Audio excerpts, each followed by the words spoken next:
नमस्कार। आज के इस नए और बेहद खास एक्सप्लेनर में आप सभी का स्वागत है। आज हम MTR टेक्नोलॉजीज का एक डीप फंडामेंटल एनालिसिस करने वाले हैं। हम डिटेल में समझेंगे इनका PE ratio, EPS, borrowing, cash flow, इनका नया कैपेक्स प्लान और फ्यूचर आउटपुट। साथ ही हम कंपनी मैनेजमेंट की टॉक और आगे के ब्रोकरेज टारगेट प्लान्स को भी डिकोड करेंगे। लेकिन आगे बढ़ने से पहले मेरी आपसे रिक्वेस्ट है कि जल्दी से इस YouTube चैनल को सब्सक्राइब कर लीजिए ताकि ऐसी ठोस और डेटा ड्रिवन इनसाइट्स आपको हमेशा मिलती रहें। तो चलिए शुरू करते हैं। आज के इस एक्सप्लेनर का रोड मैप बिल्कुल क्लियर है। हम शुरुआत करेंगे MTR की इस ज़बरदस्त ग्रोथ रैली से, फिर समझेंगे उनका बिजनेस मॉडल और नया कैपेक्स प्लान। उसके बाद हम सीधा चलेंगे उनके कैश फ्लोज और फंडामेंटल्स पर, वैल्यूएशंस और कर्ज का सच देखेंगे, मैनेजमेंट का नज़रिया समझेंगे और आखिर में देखेंगे कि मार्केट के टॉप ब्रोकर्स इस स्टॉक को लेकर क्या टारगेट दे रहे हैं। तो सबसे पहले बात करते हैं MTAR की इस धमाकेदार ग्रोथ रैली के बारे में। आपको पता है, इस स्टॉक ने मार्केट में एक ऐसी वापसी की है जिसे लोग देखते रह गए। 1348 रुपए के 52 वीक लो से स्टॉक ने सीधा 4824 रुपए तक की दौड़ लगाई, यानी लगभग 4 गुना उछाल। और इस पूरी तेजी के पीछे का जो असली इंजन है ना, वो है ये आंकड़ा 222.74%। ये Q4 FY26 में MTR के प्रॉफिट आफ्टर टैक्स यानी शुद्ध मुनाफे का साल दर साल का उछाल है। सच में कमाल का नंबर है। अगर हम Q4 FY26 के आंकड़ों का पोस्टमार्टम करें तो पिक्चर और भी क्लियर हो जाती है। उनका रेवेन्यू 67% से ज्यादा बढ़कर 306 करोड़ रुपये क्रॉस कर गया। EBITDA यानी ऑपरेटिंग प्रॉफिट में भी 81% का जबरदस्त जंप आया। लेकिन सबसे बड़ी बात क्या है, उनका EBITDA मार्जिन एक्सपैंड होकर 20.19% पर आ गया है। इसका सीधा सा मतलब है कि कंपनी सिर्फ अपनी सेल्स ही नहीं बढ़ा रही, बल्कि हर सेल पर उनकी बचत यानी प्रॉफिट मार्जिन भी बेहतर हो रहा है। नंबर 2, अब सवाल ये है कि ऐसी ग्रोथ आ कहां से रही है। आइए इनके बिजनेस मॉडल और कैपेक्स प्लान को समझते हैं। इनकी ग्रोथ का एक बहुत बड़ा हिस्सा इनके अनोखे क्लीन एनर्जी बिजनेस मॉडल से आता है। MTR दरअसल ब्लूम एनर्जी के फ्यूल सेल सिस्टम्स के लिए हॉट बॉक्स असेंबलीज का मेन सप्लायर है। ग्लोबली ब्लूम एनर्जी की 40 से 60% सप्लाई अकेले यहीं से आती है, और मैनेजमेंट का मानना है कि उनकी करंट कैपेसिटी बिल्कुल अपनी मैक्सिमम लिमिट पर चल रही है, एकदम फुल। इस बढ़ती डिमांड को मीट करने के लिए ही कंपनी ने अपना एक 3 फेज का लंबा केपेक्स प्लान यानी कैपिटल एक्सपेंडिचर प्लान बनाया है। अभी इनका फ्यूचर आउटपुट बढ़ाना बेहद ज़रूरी है। तो प्लान ये है कि करंट 8000 यूनिट्स की कैपेसिटी को मार्च 2026 तक 12000 यूनिट्स, दिसंबर 2026 तक 20000 यूनिट्स और FY28 तक सीधा 30000 यूनिट्स तक लेकर जाना है। इसके लिए करीब 90 से 100 करोड़ रुपए का निवेश होगा। और अच्छी बात यह है कि इन नए यूनिट्स के लिए फर्म ऑर्डर्स उनके पास पहले से मौजूद है। पर बात सिर्फ क्लीन एनर्जी की नहीं है। एमटा बाकी सेक्टर्स में भी बहुत तेजी से पैर फैला रहा है।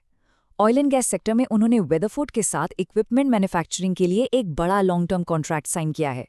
साथ ही एक ब्रांड न्यू एरोस्पेस फैसिलिटी भी स्टार्ट हो चुकी है, जो सीधे बड़ी मल्टीनेशनल कंपनियों को सर्व कर रही है। चलिए अब तीसरे पॉइंट पर चलते हैं। एक क्वार्टर की चमत्कारी नंबर्स तो ठीक हैं, पर पूरे साल के फंडामेंटल्स और कैश फ्लोस क्या कहते हैं। पूरे FY26 का रिपोर्ट कार्ड देखें तो कंसोलिडेटेड रेवेन्यू करीब 30% बढ़कर 876 करोड़ रुपए रहा और नेट प्रॉफिट में 78% का उछाल आया।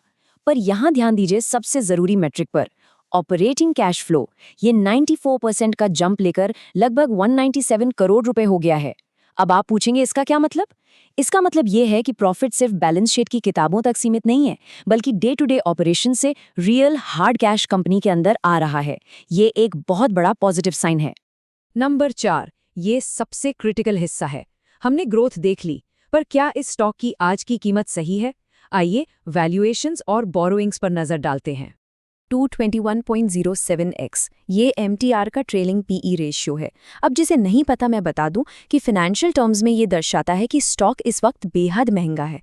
मार्केट इस कंपनी की फ्यूचर अर्निंग्स और EPS ग्रोथ पर एक बहुत बड़ा प्रीमियम दे रहा है। पर याद रखिए, इस तरह के प्रीमियम वैल्यूएशंस के साथ हमेशा कुछ रिस्क्स भी फ्री आते हैं। तो चलिए डेटा के बेसिस पर ऑब्जेक्टिव होकर देखते हैं। एक तरफ ग्रीन फ्लैग्स हैं, 30% की टॉप लाइन ग्रोथ, बेहतर होते मार्जिन्स और 2,549 मिलियन रुपए के कस्टमर एडवांसेस, जो एक सॉलिड ऑर्डर बुक दिखाते हैं। पर दूसरी तरफ रेड फ्लैग्स भी हैं। कंपनी का बोरोइंग यानी कर्ज पिछले साल से लगभग दुगना हो गया है। उनके रिसीवेबल्स में 61% का जंप आया है, यानी उनका पैसा मार्केट में ज्यादा फंसा हुआ है। और सबसे बड़ा अलर्ट, फ्री कैश फ्लो अभी डीप नेगेटिव में है। अगर आगे चल के पेमेंट कलेक्शंस में देरी हुई तो ये कर्ज एक बड़ी सरदर्द बन सकता है। नंबर 5, इतने टाइट वैल्यूएशन के बीच कंपनी मैनेजमेंट की फ्यूचर टॉक क्या है? मैनेजमेंट का आउटलुक सच में बेहद आशावादी है। उन्होंने स्ट्रिक्टली गाइड किया है कि FY27 में रेवेन्यू डायरेक्ट 50% से ग्रो करेगा। अगले 3 सालों के लिए ऑन एवरेज 25 से 30% की ग्रोथ का टारगेट सेट किया गया है और FY28 तक उन्हें उम्मीद है कि EBITDA मार्जिन्स बढ़कर 28% तक पहुंच जाएंगे। देखिए, ये टारगेट्स काफी आक्रामक हैं। अब इनकी सफलता 100% इस बात पर निर्भर करेगी कि कंपनी इन प्लान्स को रियलिटी में कितना स्मूथली एग्जीक्यूट कर पाती है। आखिरी खंड। इस सब के बाद मार्केट के टॉप ब्रोकरेजेस इस स्टॉक को लेकर क्या प्रेडिक्शन दे रही हैं? आंकड़े देखें तो विश्लेषकों की राय अभी काफी बटी हुई लगती है। एक तरफ कंजर्वेटिव एस्टिमेट्स हैं। अगर सब कुछ ठीक रहा तो बुल केस टारगेट 2,660 रुपए का है और बेस केस 2,220 रुपए का। पर अगर ग्रोथ 10% से नीचे आती है तो बेयर केस सीधा 1,330 रुपए का टारगेट दिखाता है।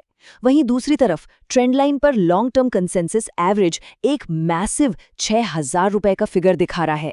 ये क्लियर दिखाता है कि मार्केट में अलग अलग एक्सपर्ट्स के बीच इस स्टॉक को लेकर उम्मीदों में कितना बड़ा जमीन आसमान का अंतर है। तो एक्सप्लेनर के अंत में हमारे सामने सबसे बड़ा सवाल वहीं आकर खड़ा हो जाता है। क्या ये aggressive capacity expansion, Bloom energy जैसी पार्टनरशिप्स और ये सॉलिड ऑर्डर बुक इस 221x के प्रीमियम PE वैल्यूएशन और उस दुगने हो चुके कर्ज को जस्टिफाई कर पाते हैं? इसका जवाब मैं आप पर छोड़ती हूँ। फैसला हमेशा फैक्ट और फिगर्स को देखकर ही लीजिए। अगर आपको आज का ये एक्सप्लेनर और हमारा डेटा ड्रिवन अप्रोच अच्छा लगा हो तो इस YouTube चैनल को तुरंत सब्सक्राइब करें ताकि आगे भी हम ऐसे ही मिलकर मार्केट को डिकोड करते रहें। धन्यवाद।